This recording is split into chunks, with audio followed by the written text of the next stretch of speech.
¿Cuántos dan gloria a Dios? Damos la honra y la gloria al Señor en esta tarde, porque nos permite estar aquí en su casa. Amén. Es nuestro deseo seguir aprendiendo acerca del Señor, seguir aprendiendo acerca de su palabra. Y hoy tenemos un tema muy especial, el cual hemos venido tratando a lo largo de estos meses. La última clase que estuvimos hablamos acerca de la madurez espiritual. Habíamos interrumpido el tema, pero veníamos tratando acerca del ayuno. Y el tema que tratamos, el último tema que tratamos acerca del ayuno, fue el ayuno hacia adentro, la autoevaluación que nosotros debemos hacernos en nuestra vida y cómo el ayuno nos ayuda a reconocer nuestra naturaleza pecaminosa y nuestra necesidad de Dios. Hoy vamos a continuar con el tema del ayuno y vamos a estar hablando acerca del ayuno hacia adentro, pero en lo que tiene que ver con la lucha interna que todos nosotros tenemos a diario con el pecado. Quien diga que no tiene una lucha con su pecado es mentiroso. Amén. La Biblia misma lo dice en Primera de Juan, que quien diga que no ha cometido pecado hacia Dios, mentiroso, y él tal es, en el tal no está la vida eterna. Amén. Cierre sus ojos por un momento ahí y vamos a orar al Señor en esta tarde para que nos ayude a exponer su palabra. Soberano Dios y buen Padre que estás en los cielos, toda la honra y toda la gloria te pertenece a ti. Hoy, Señor, venimos ante tu presencia con regocijo para darte gracias por la oportunidad que nos das de estar una vez más en tu casa. Señor, es nuestro firme propósito y deseo seguir aprendiendo de ti, seguir aprendiendo de tu palabra. Hoy te ruego, Señor, que tu palabra nos hable, nos instruya, podamos ser afirmados y que nuestra fe, Señor, pueda crecer en gran manera. En el nombre poderoso de Jesús, amén y amén. Como les decía, vamos a hablar acerca del ayuno hacia adentro, acerca de lo que tiene que ver con nuestra lucha con el pecado. Y para eso quiero comenzar afirmando algo, y es que el arrepentimiento no es un fin en sí mismo. Es decir, el propósito no es solo que nosotros nos arrepintamos y ya, porque mucha gente se arrepiente, pero su vida se estanca en el caminar con Dios. ¿Cuál debe ser el deseo del corazón de cada cristiano? El deseo del corazón de cada cristiano debe ser crecer en la gracia hasta llegar a tener un dominio sobre el yo, hasta que pueda tener la victoria sobre el pecado. No basta simplemente con decir yo me arrepiento de mi pecado, sino que de ahí en adelante debemos desear crecer en la gracia de Dios y lograr ese dominio sobre el yo y la victoria sobre el pecado.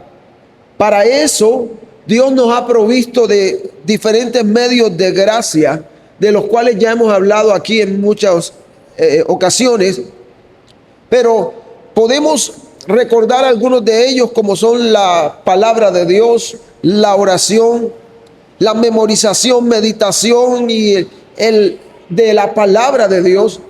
Y también dentro de esos medios de gracias por allá, como dice uno por ahí, como quien no quiere la cosa, Dios estableció en su palabra el ayuno también como un medio para lograr una mayor victoria sobre el pecado, para lograr un mayor dominio sobre los deseos de nuestra carne. Amén. Por la palabra de Dios nosotros comprendemos allá en Romanos capítulo 8, versículo 1, que el cristiano está libre de la condenación del pecado. Dice la escritura en Romanos 8:1 que ya no hay condenación para los que están en Cristo Jesús. Esto es para los que no viven según la carne, sino que andan conforme al Espíritu de Dios. Es decir, ya no estamos esclavizados por el pecado, ya no hay condenación por nuestro pecado. Sin embargo, el cristiano no está libre de la batalla contra el pecado. La Escritura establece que hay una lucha cuando el deseo de la carne, que es contrario al del Espíritu, se opone. Tenemos enemigos, tenemos la carne, el mundo, el diablo, que se han aliado a Satanás para derrotar al cristiano, para destruir su testimonio. Por esa razón nosotros debemos someternos al estudio y a la aplicación de la palabra de Dios. Por esa razón debemos dedicarnos a la oración. Por esa razón debemos llevar a cabo los medios de gracia, practicar cada medio de gracia que Dios nos ha dado: oración, ayuno, lectura de la palabra. Y a lo largo de la historia de la iglesia, la práctica del ayuno también ha sido ese medio para fortalecer al creyente en su batalla contra el pecado. Cualquier estudio bíblico que hagamos, nosotros debemos dejar que las Escrituras nos hablen por sí mismas, estableciendo nuestra doctrina a través de las Escrituras sin sacar la palabra de contexto. Y en la Escritura acerca del ayuno lo encontramos como un medio que Dios ha estipulado para que nosotros podamos tener victoria sobre el pecado. Ahora, el ayuno en la Biblia a menudo es mencionado junto con la oración en tiempos donde el pueblo de Dios pasaba por gran necesidad, cuando necesitaban el favor de Dios, cuando necesitaban la reconciliación con Dios. En tiempos de confesión, tiempos de arrepentimiento, eran tiempos de petición, cuando el pueblo rogaba a Dios que los liberara de algún enemigo, cuando el pueblo estaba enfermo, cuando había alguno que atravesaba por una prueba o por una aflicción. El Señor mandaba a su pueblo constantemente a ayunar.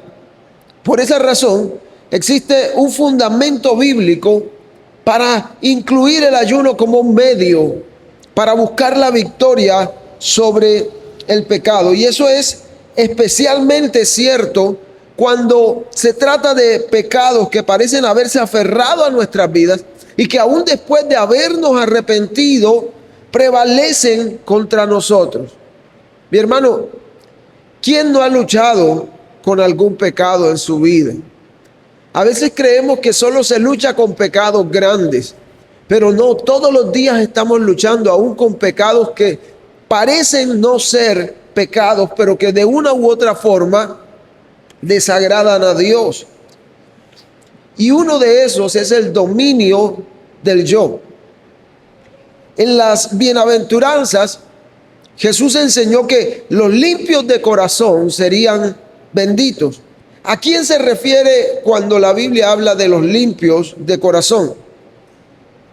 Es aquella persona que no tiene lealtades opuestas en su corazón.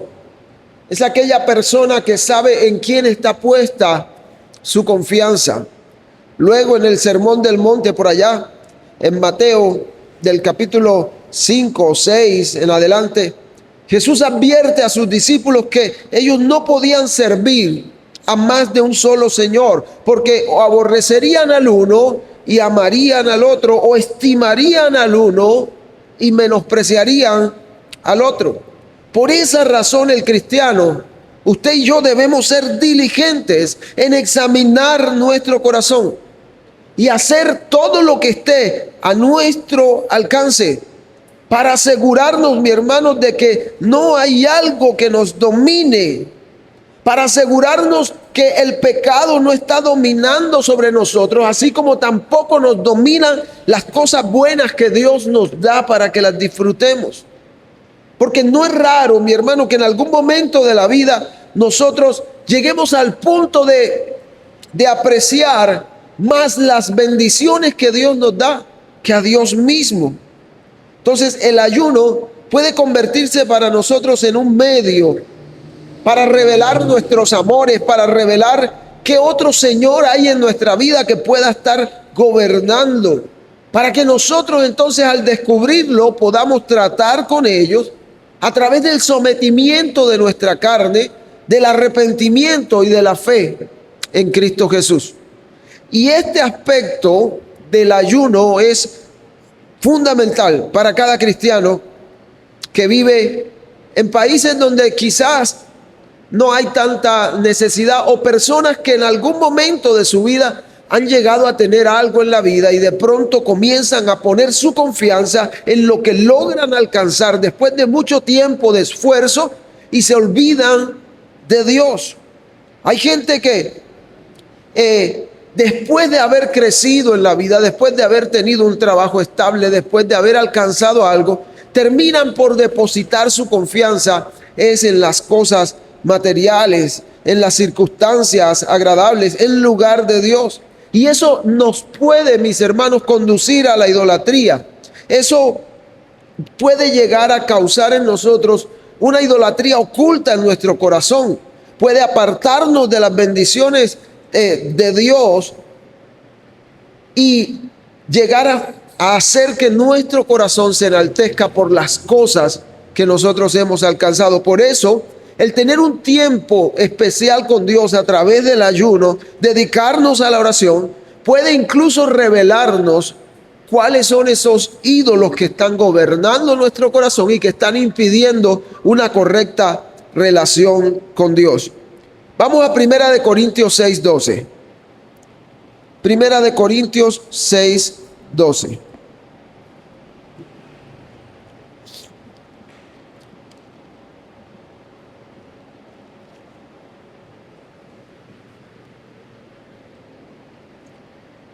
Dice el apóstol Pablo ahí en 1 Corintios 6:12. Todas las cosas me son lícitas, mas no todas convienen.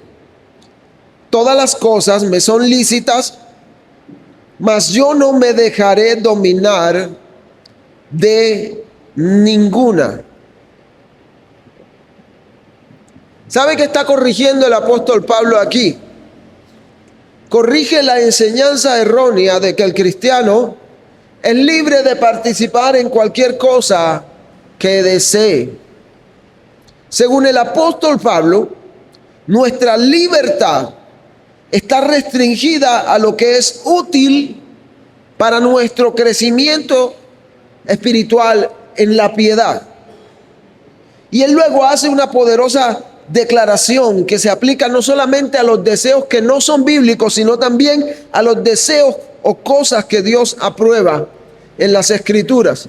Él dice: todas las cosas me son lícitas, mas no todas convienen.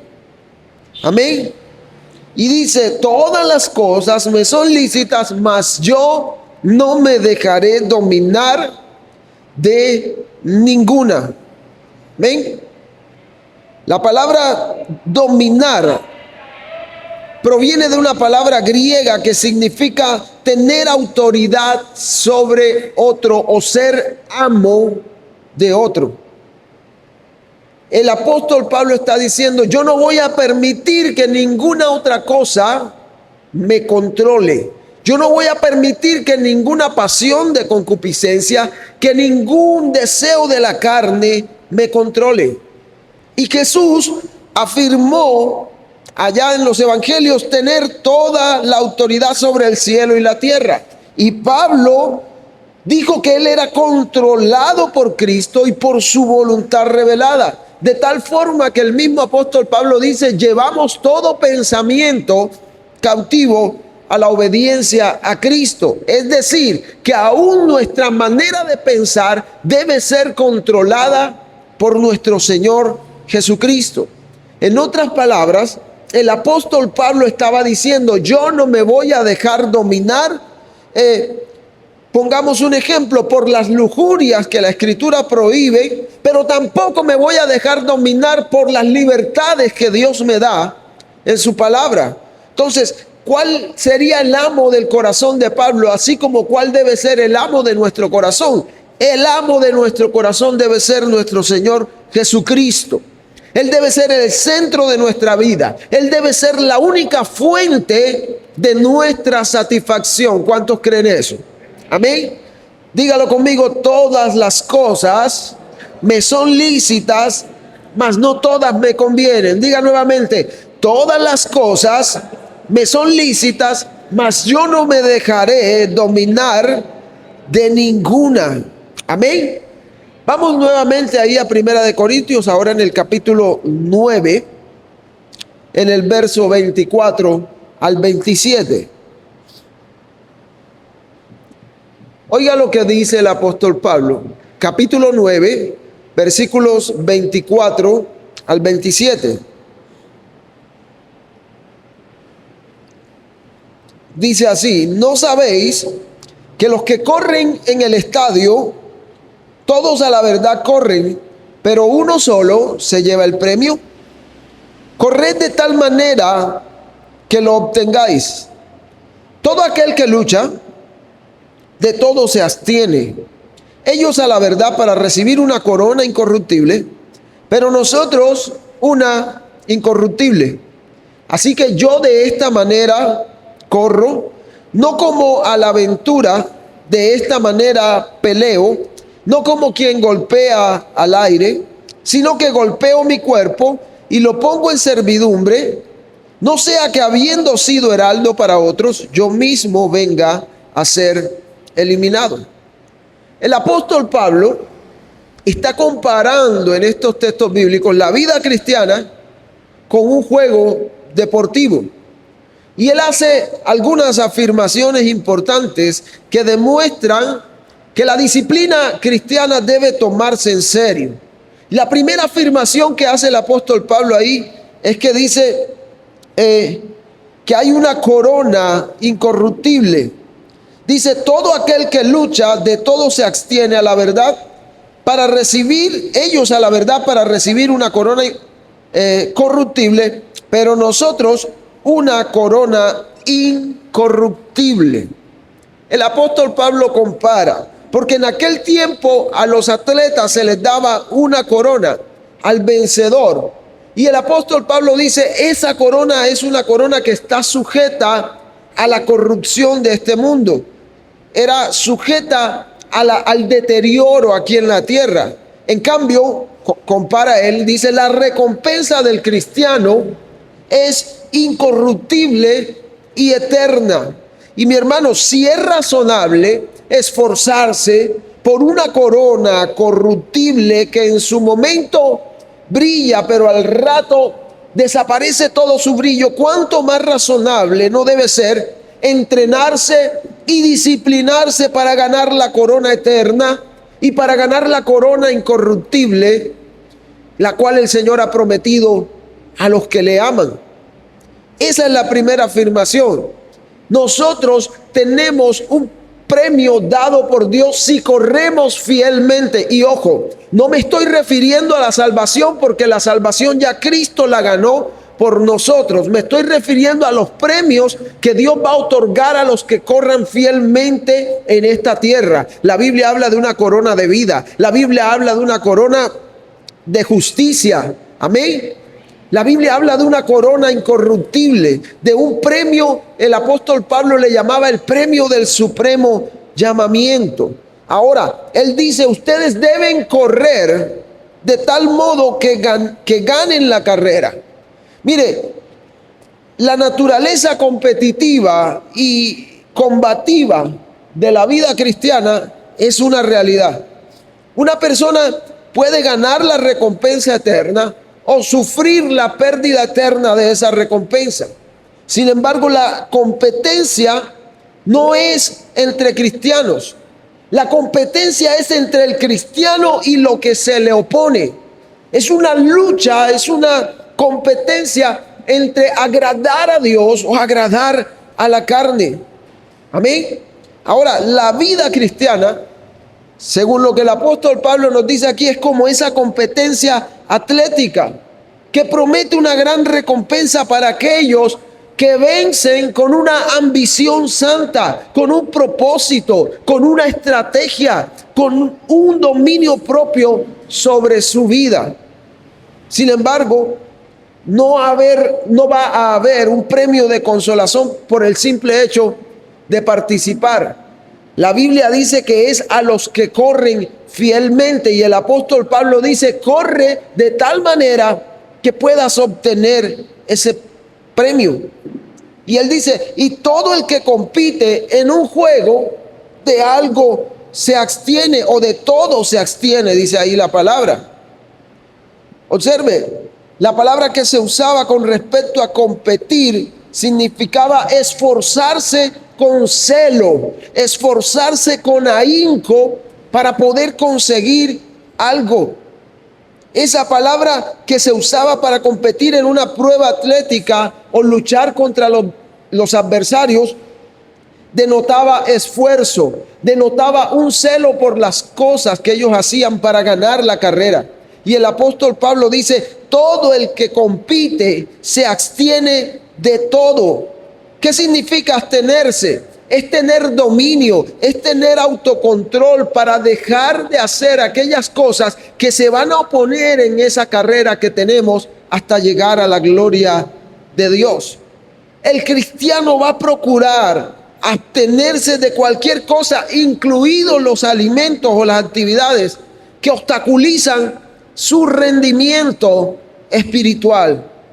Y por eso es que el apóstol Pablo lo compara con una carrera atlética, porque todo atleta, para poder ganar la carrera, debe abstenerse de todo lo que le impide ganar esa carrera. Y él pone su vida como ejemplo cuando dice: yo de esta manera corro, dice la versión de las Américas, no como sin tener una meta. El gran objetivo en la vida del apóstol Pablo era ser agradable al Señor. Ese debe ser el gran objetivo de todos nosotros como creyentes. Por eso el apóstol Pablo ordenó su vida de tal forma que él pudiera alcanzar ese objetivo de ser agradable al Señor. Él no vivía al azar. Él no vivía sin una meta establecida. El apóstol Pablo vivía incondicionalmente, como un atleta que ordenaba todos los aspectos de su vida hasta ganar el premio. El apóstol Pablo no corría de una manera alocada. El apóstol Pablo tenía una dirección específica. ¿Cuál era? Ganar la recompensa celestial. El apóstol Pablo tenía sus ojos puestos en Jesucristo. El apóstol Pablo tenía sus ojos puestos en la línea de meta. Amén. Por eso es que allá en Filipenses él dice: no es que yo lo haya ya alcanzado, pero prosigo. Amén. Eso mismo debiera decir cada uno de nosotros: pastor, yo no lo he alcanzado, hermano, yo no lo he alcanzado, pero yo sigo, yo avanzo, yo prosigo hasta alcanzar el premio del supremo llamamiento. ¿Y de qué manera? Decía él: yo peleo no como dando golpes al aire. ¿Qué significa esto? Que el apóstol Pablo tenía un propósito, que el apóstol Pablo corría con intencionalidad, que el apóstol Pablo corría la carrera con una estrategia, no como quien golpea al aire, sino que el apóstol Pablo luchó para ganar y no hizo nada al azar. Él no lanzaba el golpe para fallar, sino que apuntaba cuidadosamente para dar en el blanco, como un buen atleta. Por eso él identifica los puntos débiles de su vida y trató de remediarlos para poder alcanzar su meta. Él dice: yo golpeo mi cuerpo, yo golpeo mi cuerpo. Y esa palabra griega que se usa para golpeo ahí es hupopiazao, que significa golpear con fuerza o golpear con tanta intensidad que incluso pueda causarle moretones al cuerpo. Imagínense un boxeador. El boxeador se somete a un riguroso entrenamiento para poder endurecer, fortalecer su cuerpo y así poder resistir en medio de la pelea. El apóstol Pablo dice: yo hago lo mismo con mi cuerpo. Trato de vivir en el poder del Espíritu Santo. Someto mi cuerpo. No cedo a las debilidades de mi cuerpo, sino que busco primeramente agradar a Dios. Vea cómo dice él: golpeo mi cuerpo y lo pongo en servidumbre. La Biblia de las Américas dice, yo golpeo mi cuerpo y lo hago mi esclavo. ¿Qué significa eso, mi hermano? Las necesidades físicas y los deseos temporales del apóstol Pablo no controlaban su vida. Amén.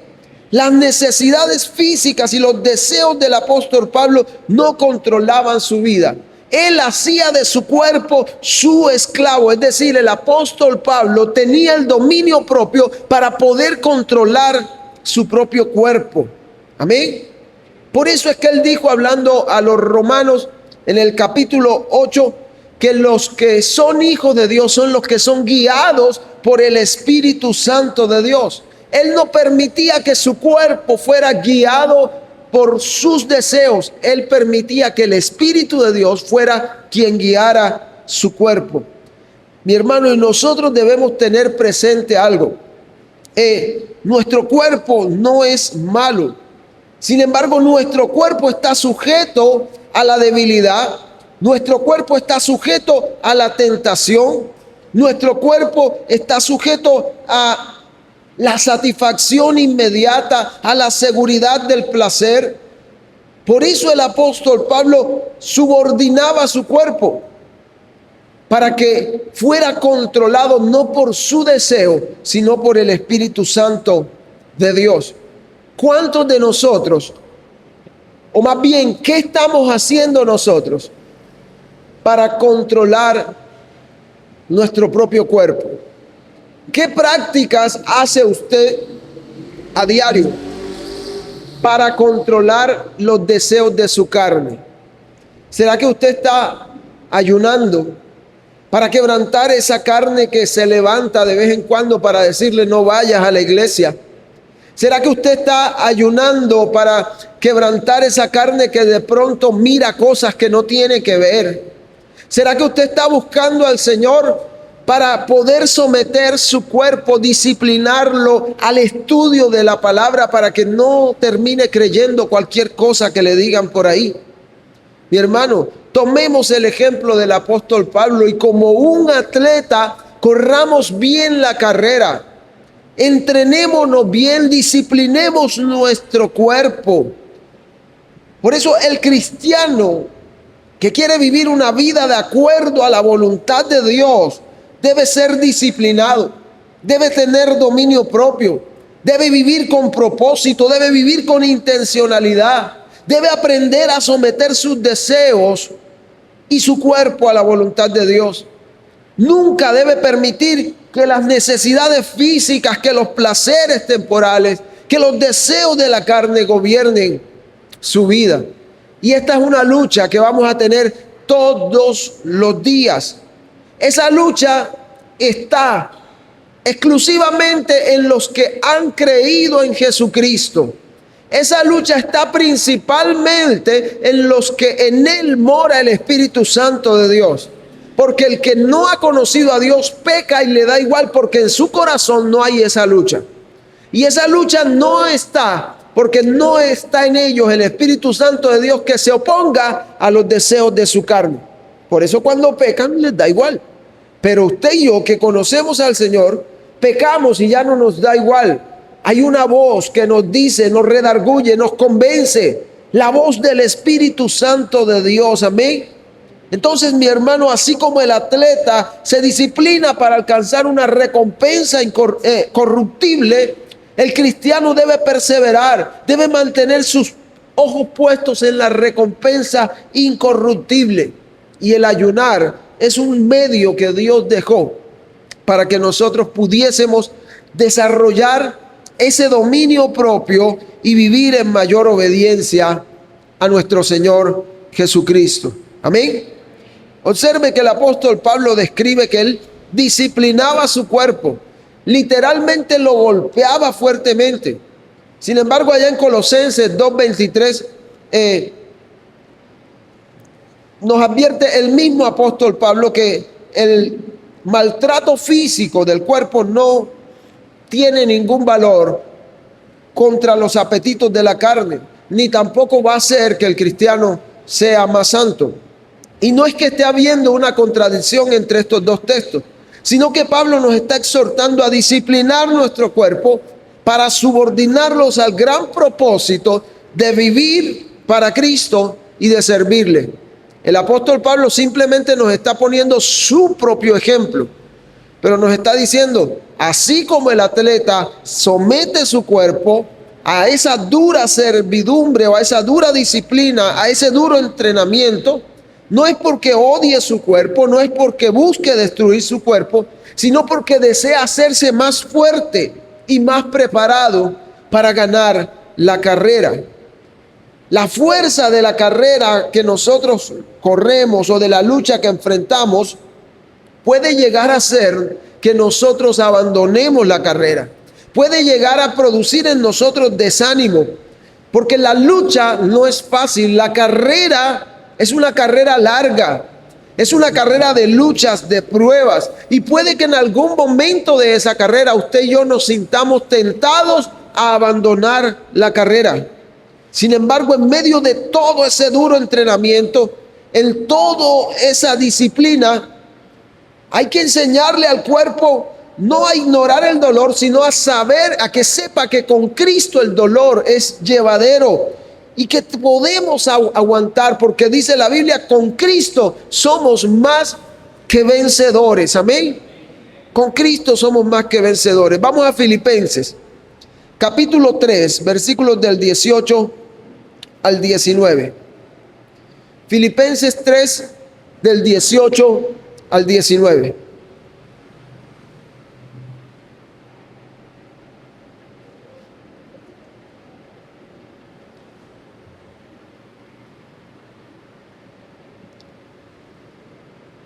Oiga lo que dice el apóstol Pablo ahí. Porque por ahí andan muchos, de los cuales yo les dije muchas veces, y aún ahora lo digo llorando, que son enemigos de la cruz de Cristo, porque el fin de los cuales será su perdición, porque su Dios es el vientre y su gloria es su vergüenza. Solo piensan en lo terrenal.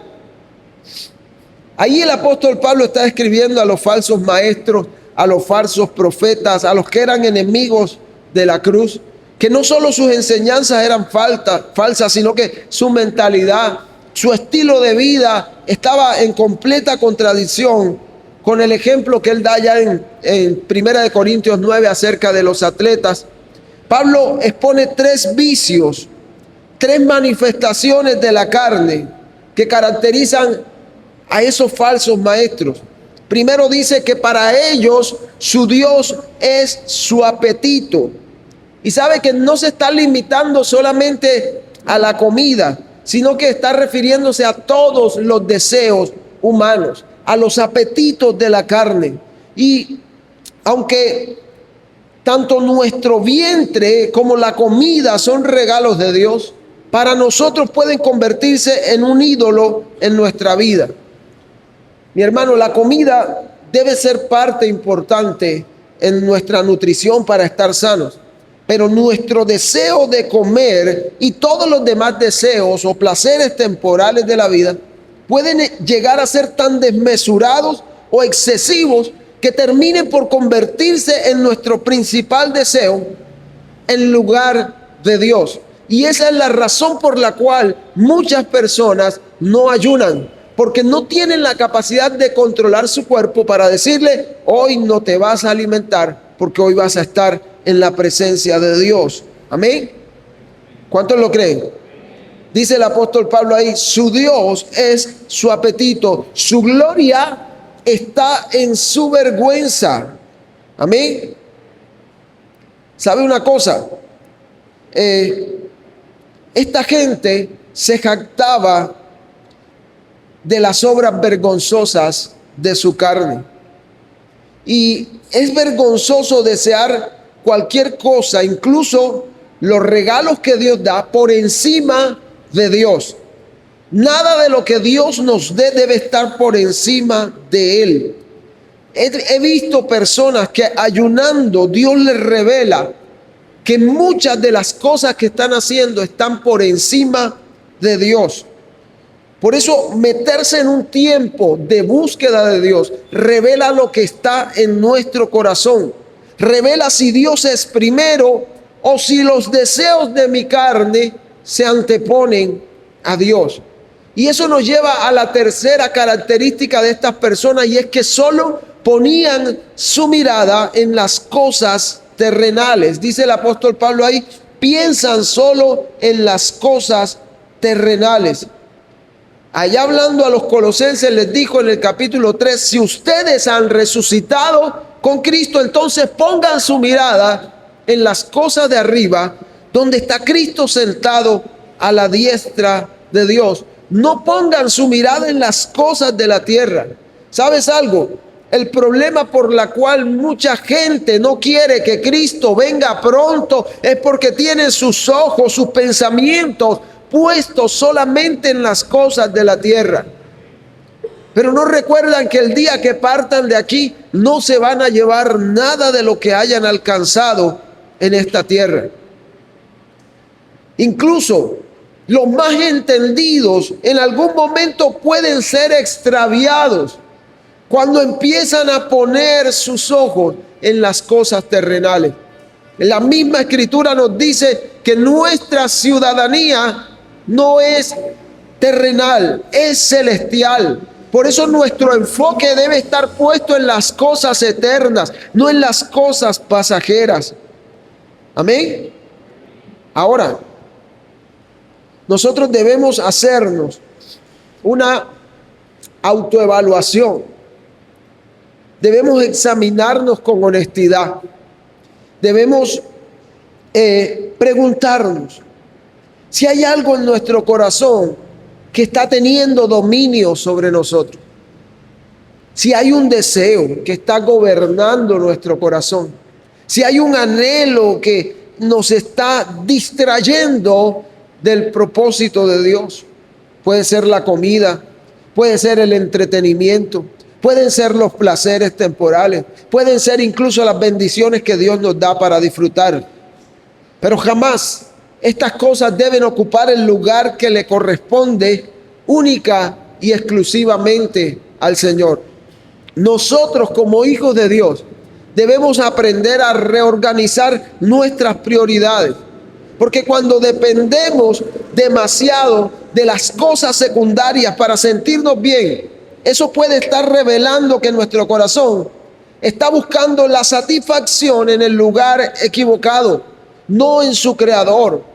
Hay gente que busca su satisfacción en lo que este mundo puede ofrecerle o en el placer que su carne pueda experimentar. Pero la insatisfacción del hombre solo la puede saciar Dios a través de su Espíritu Santo. ¿Cuántos lo creen? Por eso es bueno que nos metamos a tiempos de ayuno para identificar esas dependencias, para volver nuestro corazón al Señor. El próximo ayuno que hagas, no lo hagas por algo que tú quieres que Dios te dé. Ayuna y dile, Señor, revélame si hay algo en mi corazón que está gobernando mi corazón. Porque el enemigo, dice la Biblia, ha cegado el entendimiento de los incrédulos. Pero yo también creo que el diablo tiene cegado el entendimiento de los cristianos para que no los deje ver la luz del evangelio. Y muchas veces cristianos no creen lo que dice su palabra con respecto al ayuno, porque el diablo les tiene la mente cegada. No los deja ver la importancia de ayunar, no los deja ver la importancia de disciplinar su cuerpo, no los deja ver la importancia de buscar al Señor a través de esta práctica. Mi hermano, el ayuno nos va a ayudar a identificar esas dependencias y a volver nuestro corazón al Señor. Por eso es que como iglesia nosotros debemos preguntarnos, ¿dónde estamos buscando el verdadero consuelo? ¿Dónde estamos buscando la verdadera satisfacción? Porque podemos disfrutar de la comida, de los amigos, de la familia, de las cosas buenas que Dios nos permite vivir. Pero nuestra mayor satisfacción debe provenir de nuestra comunión con el Señor, de nuestra comunión con el Creador. Recuerde que todo lo bueno proviene de Dios. Por eso nuestra satisfacción debe estar única y exclusivamente en el Señor. Si usted y yo constantemente necesitamos de esas cosas secundarias para estar satisfechos, necesitamos detenernos, necesitamos examinar nuestro corazón para reordenar esas prioridades y decirle: Señor, tú eres el centro de mi vida. Las veces en las cuales Jesús se antepuso Él por encima de la familia, por encima del trabajo, por encima de las necesidades, en ningún momento Jesús estaba haciendo a un lado esas cosas. Jesús lo que estaba era estableciendo prioridades para la vida de todo aquel que desea ser su discípulo. Todo aquel que quiere ser un discípulo de Jesús debe entender que ante cualquier cosa, ante papá, ante mamá, ante amigos, ante la sociedad, primero está Jesús en su vida. ¿Cuántos lo creen? Él debe ser primero en nuestro corazón. Entonces, debemos examinarnos, hacer una autoevaluación sincera de nuestras prioridades y preguntarnos si como creyentes realmente estamos valorando nuestra comunión con Dios aún por encima de los placeres temporales de esta tierra. Porque si nosotros podemos pasar fácilmente un día sin orar, sin meditar en la palabra, pero muchas veces nos resulta difícil renunciar a alguna de estas cosas temporales, entonces debemos reconocer que necesitamos crecer en nuestra dependencia del Señor. Amén. Necesitamos crecer en nuestra dependencia del Señor. El ayuno te va a permitir descubrir esas áreas. Te va a llevar a cultivar una relación más profunda con Dios. Te va a llevar a buscar en Él tu verdadera satisfacción. ¿Cuántos lo creen? Ahora, todos necesitamos, mi hermano, luchar contra el pecado. Y es lo primero que debemos tener en mente. Como iglesia, todos estamos en esa batalla. Todos luchamos. El hecho de haber recibido a Cristo no significa que ya no vamos a tener más deseos pecaminosos, más pensamientos o más actitudes con las cuales debamos combatir. Todos los días luchamos. Hay gente que cree que la guerra espiritual es simplemente algo en lo cual se reprende o se ora. No, la mayor guerra espiritual que se vive a diario la vive usted y yo, independientemente en su lucha contra su pecado. Y si usted no está luchando con algo en su vida, créame, el Espíritu de Dios no está en usted. Porque la Biblia dice que el deseo de la carne siempre se va a oponer al del Espíritu. Amén. Ninguno de nosotros es perfecto. Ninguno de nosotros está aislado de tal forma que no le lleguen tentaciones. Todos vamos a ser tentados. Está bien. La Biblia dice que Dios no permitirá tentación que nos podamos resistir, sino que Él es fiel y juntamente con la tentación nos va a dar una salida. Pero el apóstol Pablo en Gálatas 5:17, él explica que en realidad hay una lucha y por eso no debemos bajar la guardia. No debemos pensar que somos demasiado maduros como para caer, porque una persona puede amar a Dios y al mismo tiempo tener áreas de su carácter que todavía necesitan ser sometidas al señorío de Cristo. Yo les pregunto y respóndalo cada uno en su interior. ¿Con qué estás luchando? Amén. Quizás tú no estés luchando con la idea de que lo mato o no lo mato. No. Porque espero en Dios que no hayamos luchado con algo tan fuerte. Pero mi hermano, quizás estás luchando con la idea de no congregarte. Quizás estás luchando con la idea de que yo mejor me quedo en mi casa, prendo el WhatsApp y me escucho la prédica que me mandaron por el WhatsApp. Quizás estás luchando con el hecho de que tu vecina o tu vecino están bien bonitos y todavía tus ojos se desvían a mirarlos. Quizás estás luchando, mi hermano, con tu alimentación. Quizás estás luchando con tu propio deseo de tu carne. Y recuerde lo que aprendíamos en principio, mi hermano. No todo lo que podemos hacer nos conviene. Y una de las formas más sutiles en las que el pecado puede ganar terreno es cuando nosotros comenzamos a permitir que cosas que no son malas gobiernen nuestro corazón. Hay cosas que en realidad son legítimas, que no tienen un mal o no están hechas para hacernos mal, sino un bien. Pero muchas veces esas cosas comienzan a gobernar nuestro corazón. Por eso es que él dice, todo me es lícito, pero no todo me conviene. Yo no me voy a dejar dominar por ninguna cosa, ni siquiera por las que me son lícitas. Amén. Pensemos, por ejemplo, en el uso de las redes sociales. Yo digo que usar las redes sociales no es pecado. El problema está es cuando no le damos el uso correcto a las redes sociales. Y hace unos meses para acá he emprendido una campaña personal de mandar ciertos mensajes por las redes sociales, recordándole más a los cristianos que a los inconversos que nosotros tenemos una misión y que debemos empezar a usar nuestras redes sociales de tal forma que glorifiquemos a Cristo y no demuestren nuestras controversias y no demuestren nuestras luchas personales. Amén. ¿Por qué? Porque dice la Biblia que el que sabe hacer lo bueno y no lo hace, también le es contado como pecado. Y si Dios nos ha dado una herramienta poderosa como son las redes sociales para que su palabra corra, nosotros tenemos que hacer que fluya de tal manera que podemos usar nuestras redes sociales para impactar a otros. Amén. Ahora, el problema en nosotros muchas veces no es solamente lo que hacemos, sino qué es lo que está gobernando nuestros deseos. Por eso debemos preguntarnos todos los días, ¿qué gobierna mi vida?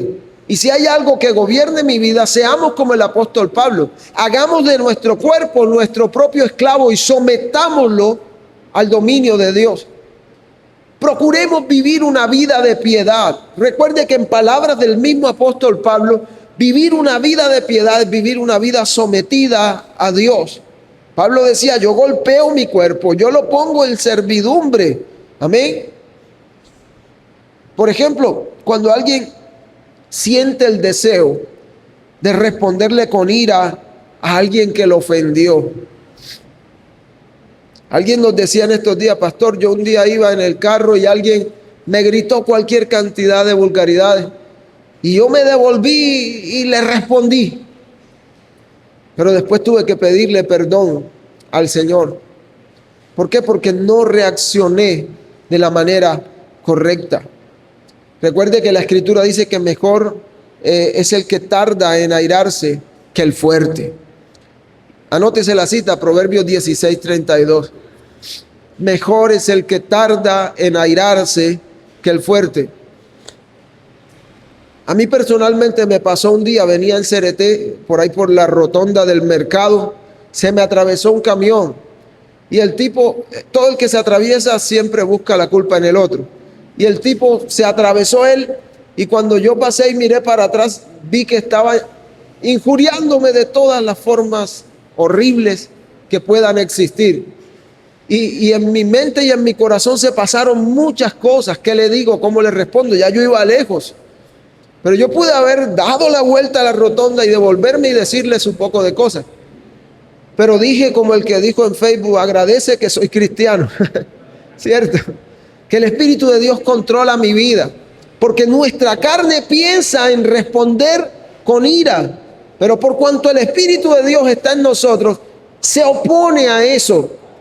Y si nos dejamos controlar por el Espíritu Santo de Dios, mi hermano, créame que tendremos la victoria. ¿Cuántos lo creen? Si nos dejamos controlar por el Espíritu de Dios, vamos a tener toda la victoria. ¿Cómo dice allá Proverbios 16:32?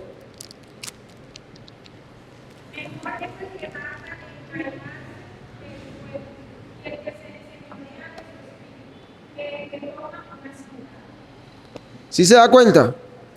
Mejor es el que tarda en airarse que el fuerte. Mejor el que se enseñorea de su espíritu. Eso es lo que el apóstol Pablo estaba diciendo. Yo someto mi cuerpo, lo pongo en servidumbre. Y sabes una cosa, ya para finalizar, mi hermano, nuestra lucha debe ser intencional. Debe ser intencional. El apóstol Pablo dijo, yo de esta manera corro, no como a la aventura, de esta manera peleo, no como quien golpea al aire. Mi hermano, no debemos luchar contra el pecado de una manera improvisada. Usted primero debe sentarse, meditar reconocer cuáles son sus áreas de debilidad y tomar decisiones concretas para proteger su vida espiritual. Si usted sabe que su debilidad son sus ojos, proteja sus ojos, no vea cosas que no tiene que ver. Si usted sabe que su debilidad es la lengua, proteja su lengua, evite hablar cosas, pídale a Dios prudencia. Si usted sabe que su debilidad son sus oídos, evite escuchar lo que no tiene que escuchar. Si usted sabe que su debilidad es su propio cuerpo, someta su cuerpo ayunando. ¿Cuántos dicen amén? ¿Cuántos dicen amén? Hay gente que sabe que determinadas conversaciones despiertan chisme. Determinadas conversaciones producen ira en nuestro corazón. Podemos nosotros aprender a detener estas conversaciones. Si usted sabe que hay un determinado contenido que a usted le está despertando pensamientos impuros, usted tiene que apartarse de eso. Si usted sabe que hay situaciones que alimentan su orgullo, usted tiene que aprender a humillarse delante de Dios. Y Jesús lo enseñó de una manera radical frente a lo que nos hace tropezar. Allá en Mateo 5, del 29 al 30, vamos a leerlo. Jesús dijo: si tu ojo derecho te es ocasión de caer, sácalo y échalo de ti, pues es mejor que se pierda uno de tus miembros y no que todo tu cuerpo sea echado al infierno. Si tu mano derecha te es ocasión de caer, córtala y échala de ti, pues mejor te es que se te pierda uno de tus miembros y no que todo tu cuerpo sea echado al infierno. Pero mi hermano, yo te digo, antes de que tu mano o tu ojo te haga caer, toma la decisión de desviar tu mirada, de mover tus manos hacia otro lado, para que al final no tengas que ir y cortar tu mano para entrar mocho al reino de los cielos. Porque la palabra de Dios es una advertencia para nosotros, para que antes de sometamos nuestro cuerpo, para que sea dirigido y gobernado por el Espíritu Santo de Dios. Amén. ¿Cuál es la meta de todo cristiano? Que Cristo gobierne su ser. Esa es la meta. Debe ser su meta, debe ser mi meta, que Cristo gobierne todo mi ser. ¿Qué significa eso? Que nuestros pensamientos, que nuestros deseos, que nuestras emociones estén bajo el gobierno de Cristo. Que como dice allá en Romanos 12:1, presentemos nuestros cuerpos como un sacrificio vivo, como un sacrificio santo, como un sacrificio agradable a Dios. Y como lo enseña el apóstol Pablo en Romanos 6:12, no reine pues el pecado en vuestro cuerpo mortal. Dios le dio una advertencia a Caín. Le dijo: Caín, el pecado va a estar a tu alrededor acechándote, pero tú puedes dominarlo. Y eso se llama gracia. Dios nos ha dado la capacidad de tener dominio sobre el pecado, porque ya el pecado no debe reinar en nuestro cuerpo mortal. Por eso practicar el ayuno en ese sentido es muy correcto ante los ojos de Dios, porque ahí oramos para apartarnos de todo aquello que ejerce un dominio en nuestro corazón. No es que estemos intentando comprar la victoria con nuestras obras, sino que estamos entrenándonos, estamos sometiendo nuestro cuerpo para vivir en obediencia al Señor. ¿Cuántos dicen amén? Y la pregunta para cerrar esta enseñanza es: ¿qué áreas de mi vida todavía están gobernadas por mi propio yo y no por Cristo? ¿Será que sigo permitiendo que la carne tenga el control? ¿O será que estoy permitiendo que el Espíritu Santo de Dios gobierne mi vida? Váyase con esa pregunta y sepa que la batalla comienza cuando usted reconoce esa área y cuando desea someterla completamente a Jesús. Amén. Cuando usted reconoce esa área y desea someterla completamente a Jesús. Colóquese en pie Cierre sus ojos y vamos a dar gracias a Dios por esta palabra.